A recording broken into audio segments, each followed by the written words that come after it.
नमस्कार। कार्यक्रम में आप सभी दर्शकों का हार्दिक स्वागत है। आपके साथ मैं हूं मोहिता कोठियाल बनादुली। दर्शकों, वक्त कभी एक सा नहीं रहता, तभी तो कहते हैं वक्त से बड़ा गुरु कोई नहीं होता।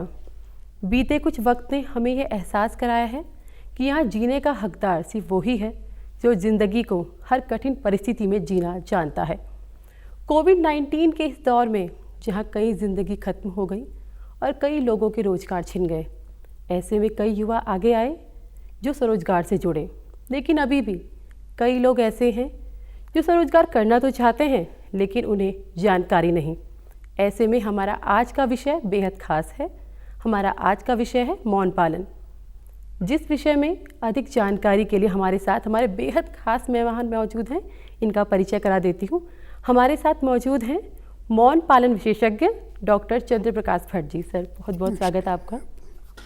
दर्शकों, हम चाहते हैं कि हम स्वरोजगार से जुड़ें, हम बेहतर कार्य करें, लेकिन हमें जानकारी नहीं होती। इस वजह से हम अच्छा कार्य, बेहतर कार्य नहीं कर पाते। इसीलिए आज हमने अपने विशेषज्ञ को यहाँ पर बुलाया है। कार्यक्रम की शुरुआत हम यहाँ पे कर रहे हैं। सर, सबसे पहले मौन पालन की हम यहाँ पे बात कर रहे हैं। मौन पालन व्यवसाय हम क्यों करें? आज का युवा नौकरी की ओर भागता है और ये नहीं सोचता कि अगर मैं स्वरोजगार करूं तो अपने घर में भी काम होगा और 2-4 लोगों को औरों को भी इसमें जोड़ दूंगा। जी। ये कृषि से रिलेटेड चीज़ है। ये मौन पालन मधुमक्खी से संबंधित है। मक्खी खराब नाम था, अच्छा नाम नहीं था, गंदगी फैलाती थी, इसलिए इसको मौन कहा गया। ये चुपचाप किसी को कष्ट न दे करके अपना काम करती रहती है और इतना मीठा पदार्थ बना करके देती है कि जो मनुष्य तो रहा ही, लेकिन जानवरों तक को पसंद है। रीछ, बर्रे, भालू और अनेक प्रकार के जीव इसको चाहते हैं और इसको लेने की वो करते हैं। मनुष्य तो समझदार है वो, लेकिन समझदार के साथ साथ में जब वो ट्रेनिंग नहीं लेता और अचानक ही मधुमक्खियों में चला जाता है, तो मधुमक्खियाँ अपना स्टोर किया हुआ है जो बचाने की वो करते हैं कोशिश। क्योंकि मनुष्य पहले से ऐसा धूर्त था कि उसने आग दे करके, पानी डाल करके और उसके छत्ते काट करके उनके पूरे वंश को नष्ट कर दिया। वो डरी भी हैं। इसीलिए खादी ग्रामोद्योग आयोग ने इस प्रकार से आधुनिक मौन पालन में कि हम कैसे इसको आसानी से उस जीव का डर फ्रॉम द वेरी बिगिनिंग हमने उसको लूटा है। जी। दिया कुछ नहीं है उसमें, केवल उसका शोषण किया। उसके अंडे बच्चे मार दिए और फेंक दिया उसको, उसके छत्ते काट करके फेंक दिए और शहद लूट लिया जो उन्होंने अपने लिए रखा हुआ स्टोर करा हुआ था। आपातकाल के लिए। आपातकाल कौन? जैसे बरसात का मौसम, फूल नहीं होते हैं, उन्होंने संग्रह करके रखा हुआ है। एक परिवार में 30,000 से 1 लाख 1.5 लाख तक मधुमक्खियाँ रहती हैं। उन्होंने आपातकाल के लिए वो संग्रह कर रखा है हानि, और उसको हम लूट लेते हैं और देते कुछ भी नहीं है। जब देने लेने का संबंध होता है तो आपस में प्रेम बढ़ता है। जी। लेकिन मनुष्य ने अपने स्वार्थ के लिए उसका शहद तो निकाल लिया, उसके बच्चे वगैरह काट करके सब फेंक दिया और शहद निचोड़ करके अपने लिए ले लिया और उसको भगवान के भरोसे छोड़ दिया। बिल्कुल भट्ट जी, आप बिल्कुल सही बात ये कह रहे हैं कि यहाँ पर लेने और देने का जो पारस्परिक संबंध है वो बेहतर होना चाहिए। लेकिन अभी आपने बात करी कि आधुनिक तकनीकी, जो हमारी पहले की तकनीकी थी वहाँ प्रशिक्षण नहीं था। वहाँ पहले से जिस तरीके से निकाला जा रहा था शहद, अब प्रशिक्षण की बात भी सामने आती कि प्रशिक्षण दिया जा रहा है, वो किस तरीके से है? ऐसा है, खादी ग्रामोद्योग आयोग का प्रशिक्षण केंद्र जगह जगह, यहाँ भी सहस्त्रधारा रोड पर खादी ग्रामोद्योग आयोग ने एक केंद्रीय प्रशिक्षण केंद्र खोला हुआ है जी। वहाँ पर 170 छोटी इंडस्ट्रियों के ट्रेनिंग दी जाती है। 1 हफ्ते से लेकर के 3 महीने तक का प्रशिक्षण काल होता है और इसको सिखाया जाता है। और जब वो सीख जाए वहाँ स्टाइपेंड मिलता है।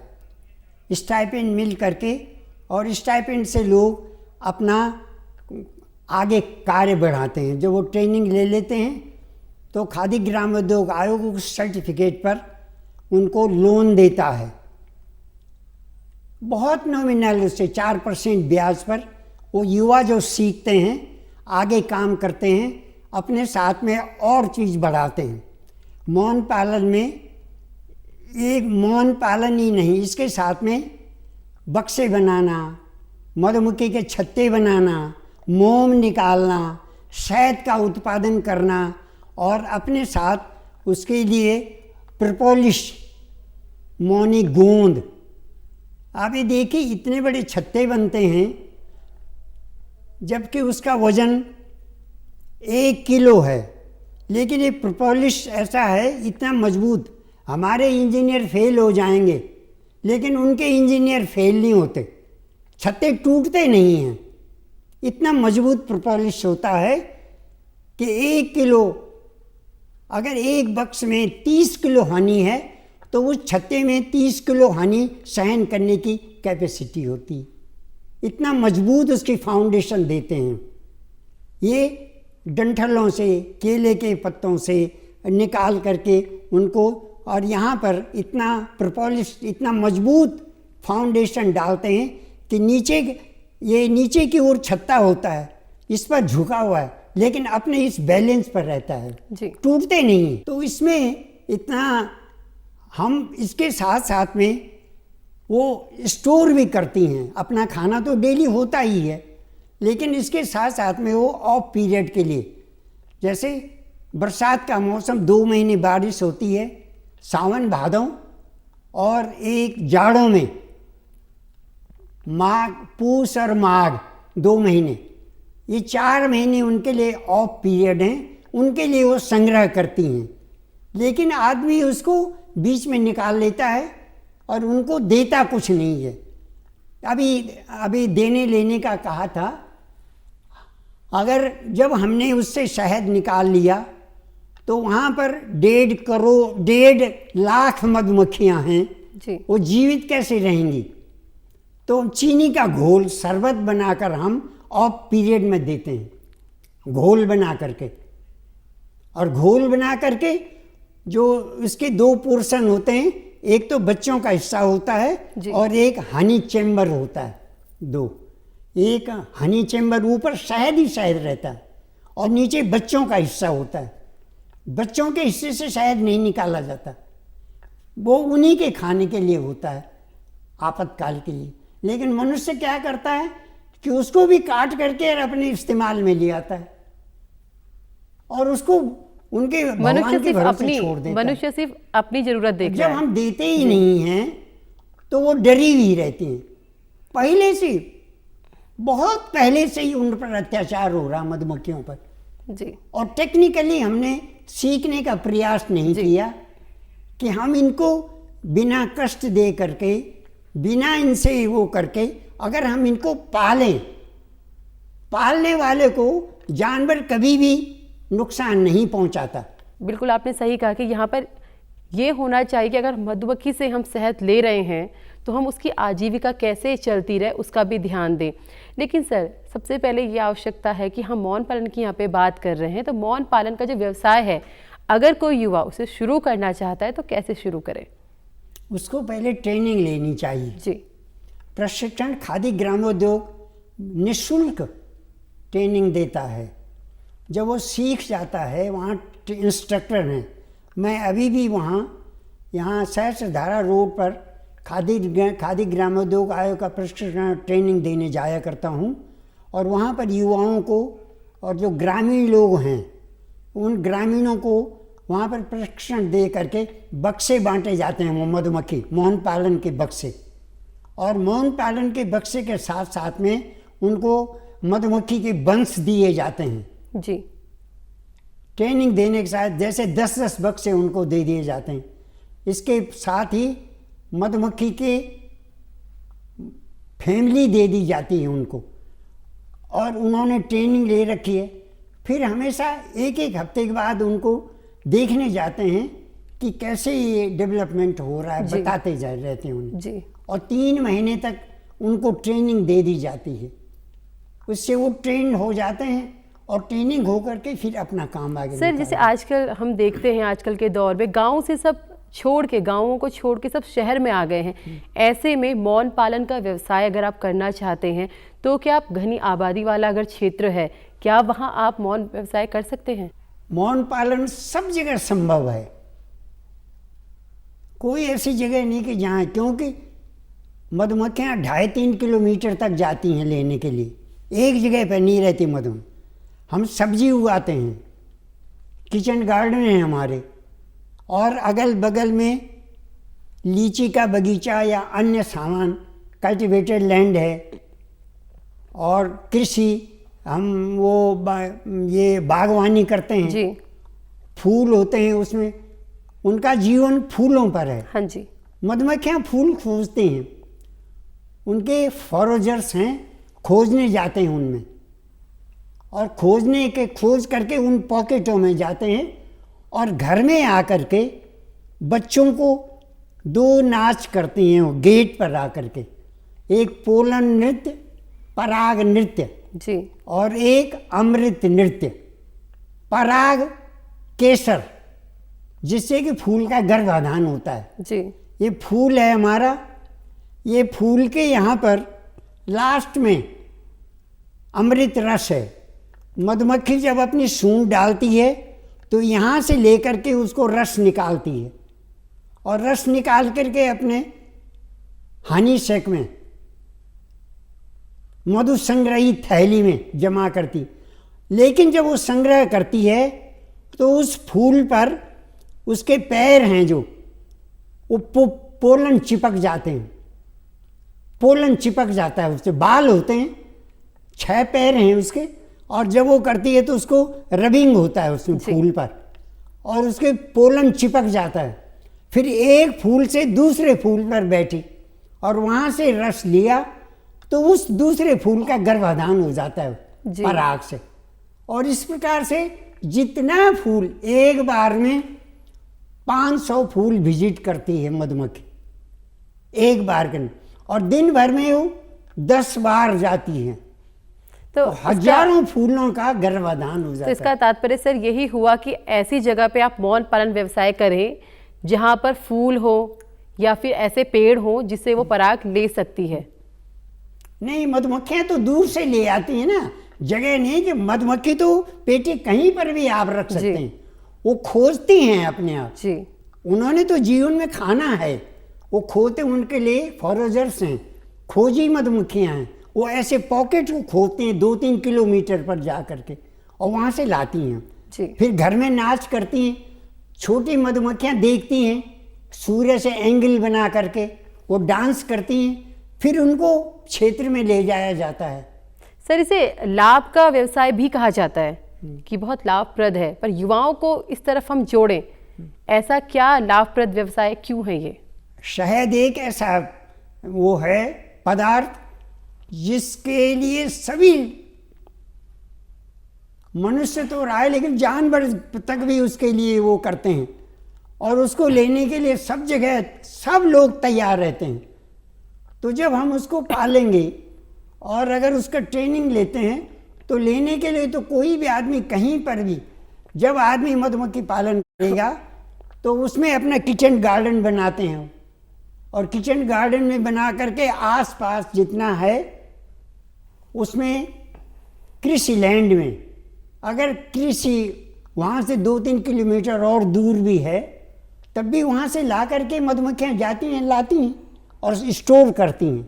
फिर जब वो दरवाजे पर, वहाँ गेट पर आती हैं तो जुगाली करती हैं और मधुमक्खियाँ देखती हैं दूसरी जी, और दूसरी मधुमक्खियाँ वहाँ से चाटती हैं उसके जुगाली करके, और दूसरी मधुमक्खियाँ चाट करके वो भी अपने पेट में ले, हानि शेक में, वहाँ भी फिल्टर होता है गाढ़ा पदार्थ। तो जब मधुमक्खी ने फूल पर से लिया था तो उस समय 20 हिस्सा मीठा था और 80 हिस्सा पानी था। जब 80 हिस्सा मीठा हो जाता है और 20 हिस्सा पानी का रहता है तब वो स्टोर करती हैं। और इसके अतिरिक्त भी कभी एक्सेस वाटर क्वांटिटी रह जाती है तो रात 12 बजे तक फेनिंग करती हैं। जी, रात एक्सेस वाटर क्वांटिटी को बाहर फेंक दें। मधुमक्खी के छत्तों के गेट के ऊपर ढकने के नीचे पानी आ जाता है। वो आपने देखा होगा कि जब पानी वाष्प बनता है तो भीतर उसके जाले लग जाए तो पानी को उड़ा देते हैं। जी, जब वो ठीक 20 हिस्सा पानी रह जाएगा, 80 हिस्सा गाढ़ा हो जाता 80 है, हिस्सा मीठा हो जाएगा, तब उसको वैक्स से सील कर देते हैं। और जब वैक्स से सील कर देते हैं वो कई हजार साल तक भी खराब नहीं होता है। हनी एक ऐसा वो है, डेड बॉडी रखी जाती थी उसमें। जी, पहले ये था कि जो लोग अपने उनको वो करते थे तो डेड बॉडी रख जाए, किसी चीज़ को सुरक्षित रखने के लिए हनी के अंदर रख देते थे। वो एज इट इज रहता था, उसमें सड़न नहीं होती थी। इतना पौष्टिक है शहद, आप बिल्कुल सही कह रहे थे। ऐसे में इस कोविड-19 के जो समय रहा है इसमें व्यवसाय के तौर पर स्वरोजगार अपनाया लोगों ने। आपको क्या लगता है कि कितने लोगों ने स्वरोजगार के तौर पे मौन पालन को अपनाया और अपनाना चाहिए? मौन पालन को रोजगार से जोड़ने का खादी ग्रामोद्योग आयोग ने ट्रेनिंग सेंटर खोले हुए हैं। तो उसको ये चाहिए कि एजुकेटेड जितने हैं नौकरी की तरह न भागें और उसको व्यवसाय के तौर पर पहले ट्रेनिंग ले लें। और ट्रेनिंग ले करके वहाँ से बक्से मिलते हैं, उसको बक्से डिस्काउंट पर मिलते हैं। डिस्काउंट पर मिलके आधी कीमत पर, और आधी कीमत पर ले करके मधुमक्खियों के वंश भी मिलते हैं। और प्रशिक्षण ले करके जो आसपास जो लोग भी मधुमक्खियां पालन करते हैं उनके साथ से जुड़ें और उसके साथ में वो प्रशिक्षण लेकर उनको भी अपने साथ मिलाएं। अपने परिवार को तो मिलाएं ही, लेकिन और भी लोग जो बाहर हैं, जो बेरोजगार हैं, उसके साथ साथ में 15-20 लोग एक साथ मौन पालन में एक जुड़ जाते हैं। और इस पे मधुमक्खी के साथ साथ में एक वो वैक्स शीट बनते हैं मशीन से। मोम जो मधुमक्खी बनाती है, मोम, उस मोम के शीट बनते हैं। हनी भी होता है, मधुमक्खी के डिब्बे बनते हैं जी, कारपेंटर रखे जाते हैं उसमें, और बैंक से लोन मिलता है उसको 4% ब्याज पर, बहुत नॉमिनल चार्ज। जी सर, अगर कोई व्यवसाय ये करता है तो अगर कोई व्यक्ति इस व्यवसाय से जुड़ता है तो कितना वक्त उसे मौन पालन व्यवसाय में देना पड़ेगा? अगर वो सोचता है कि मैं इस व्यवसाय को भी कर रहा हूँ, साथ में मैं कुछ और काम भी कर रहा हूँ, अगर उसके साथ साथ वो ये व्यवसाय करना चाहता है तो कितना वक्त उसे देना पड़ता है अपना एक दिन में? हमको टाइम देखना होता है मधुमक्खियों को। एक तो सुबह का टाइम है जी, और एक शाम का टाइम है। दिन के टाइम पर मधुमक्खियाँ अपने फील्ड में जाती हैं, लाती हैं। जी, शाम के टाइम पर वो आराम करती हैं थोड़ी उसकी। तो हमें उसके जो गेट है, गेट से हट करके साइडों पर मधुमक्खी को देखना चाहिए उसमें। और अगर हम उनसे संपर्क बनाए हुए रहते हैं, जब हम उनसे संपर्क बनाए रखें तो डरती नहीं है वो। जी, जब हम उनको रात को फीडिंग देते हैं फिर तो वो हमसे ये मिल जाती हैं आपस में। और साथी भी आते हैं, देखते हैं कि जब इनको नहीं काट रही हैं तो हमें भी क्यों काटेंगी। जब हम देने लेने का काम करते हैं तो वो अपना एक पालक समझ करके मधुमक्खियाँ काटती नहीं हैं, वो हिल मिल जाती हैं जी। और फिर वो काटती नहीं है। सर, मधुमक्खी ये पालन हमारे का पालने वाले हैं। मधुमक्खी पालन का सबसे अनुकूल समय कौन सा है? मधुमक्खी पालन का बसंत का सीजन, ये फरवरी से लेकर के और अप्रैल तक, ये इनका ब्रीडिंग सीजन होता है, वंश बढ़ने का। जी, और फिर उसके बाद जब फूल फूल जाता है तो हनी निकलता है, फिर हनी निष्कासन होता है। फिर एक सीजन ऑटम सीजन, ये हमारे सितंबर अक्टूबर नवंबर दूसरी फसल होती है। साल भर में 2 सीजन, एक तो बसंत का और एक ग्रीष्म, इसका ये शरद का, जी तो उसमें असुज कार्तिक में हमारी फसल नहीं होती है। तो 2 सीजनों में ज़्यादातर इंगेज रहना चाहिए उसमें। बाहर उसको हमेशा अगर ये देखते रहना चाहिए कि इसमें खाना है कि नहीं। कभी जैसे मधुमक्खी पालक शहद निकाल लेते हैं, तो जब शहद निकाल लिया तो उनको भूखमरी होनी शुरू हो जाती है। जी। इसलिए शाम के टाइम पर उनको देखना चाहिए कि यहाँ खाना है कि नहीं। अगर खाना नहीं है तो हमें चीनी का घोल बना करके और उसको रात को उसके वो ढक्कन के नीचे जी, वो कटोरी में वो चीनी का घोल बना करके और उसमें पत्ती, डंठल या लकड़ी के टुकड़े डाल देने चाहिए। तब मधुमक्खियाँ उसमें बैठ करके खाती हैं और अपना स्टोर करके नीचे ले जाती हैं बच्चों के लिए और स्टोर कर देती हैं। जब खाली हो जाए तो दूसरे दिन देना चाहिए। जब ब्रीडिंग सीजन होता है तो उस टाइम तो बहुत ज़रूरी होता है खिलाना। जी। जब हम हनी निकालते हैं तो वो हनी लास्ट में जब हम पानी से वो धोते हैं उस पानी को दे देना चाहिए उन्हें। जी। वो उसको चाट करके अंदर ले जाती हैं, स्टोर कर देती हैं। जी बिल्कुल। भट्ट जी, अगर हम इस व्यवसाय की शुरुआत करते हैं तो उसमें लागत कितनी आती है? कितना आपको स्थान चाहिए? लागत कितनी आती है? इसमें बैंक दे देता है फाइनेंस। जैसे आपको यहाँ पर हमारे यहाँ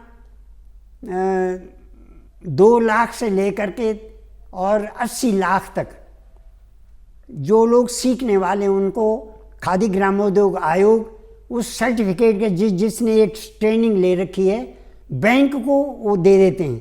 वहाँ से स्टेट बैंक ऑफ इंडिया या अन्य जो बैंक हैं वो फाइनेंस कर देते हैं उसको। उनके लिए इंस्ट्रक्शंस हैं प्रधानमंत्री के जी कि जिन लोगों ने ट्रेनिंग ले रखी है खादी ग्रामोद्योग आयोग से या कहीं से भी ट्रेनिंग लें, मधुमक्खी का प्रशिक्षण होना चाहिए उनके पास, तो उनको फाइनेंस कर देते हैं। यहाँ पर बहुत आवश्यक है कि कृषि के साथ में इसका कृषि से जोड़ना चाहिए इसे, ताकि कृषि की उपज बढ़े। हाँ सर, मैं भी यही प्रश्न करने वाली थी। कृषि और बागवानी का इसका बहुत बेहतर प्रभाव पड़ता है, उपज बहुत अच्छी होती है, वो कैसे? बहुत आवश्यक है ये। मधुमक्खियाँ कृषकों के लिए, हमारे ग्रामीणों के लिए तो बहुत ही अच्छा है। इससे फसल ज़्यादा होती है। अगर 1 किलो हमें हनी मिला तो 4 किलो उसमें जिस खेत में 1 क्विंटल अनाज निकलता है, मधुमक्खियाँ वहाँ बैठेंगी 4 क्विंटल निकलता है। कोई भी फूल बिना फल के नहीं रहता जी, गिरता नहीं है, उसका गर्भाधान क्रिया हो जाती। मधुमक्खियाँ उसे लेती हैं, उसका गर्भाधान होता। इस फूल से भी उस फूल से भी उस फूल, उनका जीवन उसी पर है। मधुमक्खियाँ फूलों से आकर्षित होते हैं, फूल मधुमक्खियों को आकर्षित करते हैं। सर तो यही कहेंगे यहाँ पे शिक्षा की कमी है, क्योंकि हमारे इतने किसान भाई हैं जो खेती किसानी करते हैं, बागवानी करते हैं, लेकिन अगर मौन पालन वो उस जगह पे नहीं कर रहे हैं तो इससे शिक्षा की कमी ही कहा जाएगा। क्योंकि आप कह रहे हैं अगर ऐसी जगह पे मौन पालन व्यवसाय किया जाता है तो बागवानी भी अच्छी होगी, उनको बेहतर फसल मिलेगी और मौन पालन का जो व्यवसाय है वो तो चल ही रहा है, बहुत आगे बढ़ेगा और उन बच्चों की इनकम होगी। उन्हें ये रोजगार के लिए भागना नहीं पड़ेगा। बहुत अच्छी चीज़ है कृषि के उत्पादन में।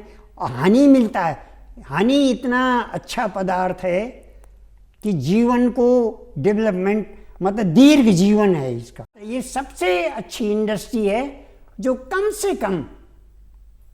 से कम लागत में और अच्छा प्रॉफिट कर सकते, धीरे धीरे करके बढ़ते। युवा जो है वो तो चाहता है कि अपनी आर्थिकी को और मजबूत करे। अगर उसे संसाधन मिलते हैं, उसे प्रशिक्षण मिलता है और उसे समझ आता है कि हाँ ये कार्य वो कर सकता है तो वो जरूर करेगा। हम जानते हैं कि अपनी आर्थिकी को मजबूत कर रहा है, आप इस संबंध में क्या कहेंगे? जब शहद मिलेगा तो आर्थिक अपने आप ही नेचुरल बिकेगा। आज कीमत हनी की 400 रुपया 500 रुपया किलो है। अगर आपके यहाँ 50 किलो भी हनी निकल गया तो एक्स्ट्रा है वो जी, एक मतलब फसल से अलग चीज़ आपको मिली है। ये तो नेचर का एक गिफ्ट है आपको कि आपने 4 मधुमक्खी के वंश रखे हैं और 50 किलो आपको शायद मिल गया, जिसमें आपको ज़्यादा मेहनत भी नहीं करनी है। कुछ भी मेहनत नहीं करनी, बाहर से मधुमक्खियाँ ला रही, केवल रेख देख करनी है उनकी। हाँ, कि मतलब ये है हमारा कि आवश्यक है कि इसके दुश्मन बहुत हैं जी। एक तो ये बर्रा, जो छत्ते लगाते हैं बर्रे, वो पकड़ करके ले जाते हैं, उनको काट देते हैं, उनका हेड भी काट देते हैं और ये नीचे उसके बॉडी का हिस्सा और बीच ये थॉरेक्स है जो बीच का, उसको अपने बच्चों के लिए ले जाते हैं जी। काट लेते हैं वो मधुमक्खियों। और वो मधुमक्खियाँ जब लोड लेके आती हैं, मधुमक्खियाँ दो चीज़ लेके आती है, एक तो पराग लाती, पराग बास्केट में जी। पराग पीला पीला पदार्थ अपने पराग बास्केट होते हैं उनके इसमें, और एक रस लाती हैं, अमृत रस पेट में, हनी सेक। तो लोड लेके आती है और तेजी से आती है, लेकिन बर्रा उनको उल्टे से पकड़ लेता है ये करके जी। पेटी के उसमें रहता है, मधुमक्खियों उसको पकड़ लेता है उसके से। तो सर बर्रे से कैसे बचाएं? क्योंकि ये हाँ ये बहुत आवश्यक है कि आप ये कह रहे हैं कि ये व्यवसाय एक ऐसा व्यवसाय है कि जिसको आसानी से हम कर सकते हैं, ज़्यादा ध्यान देने की आपको आवश्यकता नहीं है। ऐसे में कि क्या इसमें हमें ध्यान देने वाली बातें हैं? क्योंकि युवा अगर कोई जो भी हमारे कार्यक्रम को देख रहा है वो ये भी जानना चाहता है कि आपको किन बातों का ध्यान यहाँ पे रखना है अगर आप ये व्यवसाय शुरू करने जा रहे हैं। इस बात में ध्यान जरूर रखना चाहिए कि जहाँ पर आने जाने वाले अगर ज़्यादा आवत जाओ तो वहाँ पर मधुमक्खी की पेटी नहीं रखनी चाहिए, उनके कार्य में डिस्टरबेंस होता है।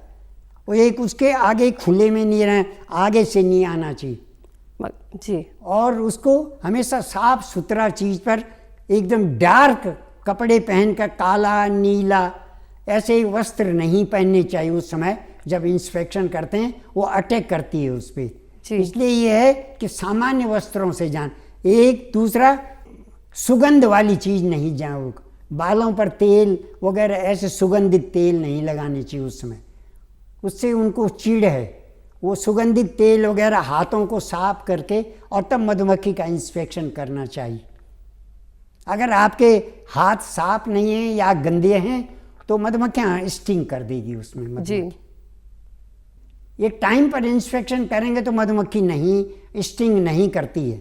जैसे सुबह के टाइम पर 7 बजे से लेकर 9 बजे तक इंस्पेक्शन करना चाहिए, देखना चाहिए कि इनको क्या परेशानी है। एक शाम को 5 बजे से 7 बजे तक, और जाड़े के मौसम में दिन में 9 बजे से लेकर 11 बजे तक, उनको भी दिन के जाड़ा जैसे हमको धूप अच्छी लगती है उनको भी अच्छी लगती है। जाड़े के मौसम में हमेशा 9 बजे से लेकर और 11 बजे तक इंस्पेक्शन करना चाहिए। 9 बजे तक ठंड रहती है, मधुमक्खियाँ वो उसमें पसंद नहीं करती, ठंड लगती है उनको। इसलिए ये है कि जाड़े के मौसम में हमें डे टाइम पर इंस्पेक्शन करना चाहिए। अगर हम टाइम का ध्यान रखेंगे मधुमक्खियाँ कभी नहीं काटती। तो ये है कि इसके साथ साथ में एक व्यवसाय है, ये कृषि के साथ साथ में ये उसके से रिलेटेड है। एक मधुमक्खी का वंश अगर आप खरीदेंगे तो 2500 रुपये में आता है, और अगर आपने उसमें अपना मधुमक्खी का वंश है वो 6 महीने में डिवाइड रानी नहीं बन जाती है। अगर उसमें से 4 छत्ते आपने दूसरे उसमें रख दिए तो एक वंश के 2 वंश बन जाएंगे। तो 2500 रुपये की आपकी वो बचत हो जाती, और बेच भी सकते हैं उसे, लेते हैं आते हैं।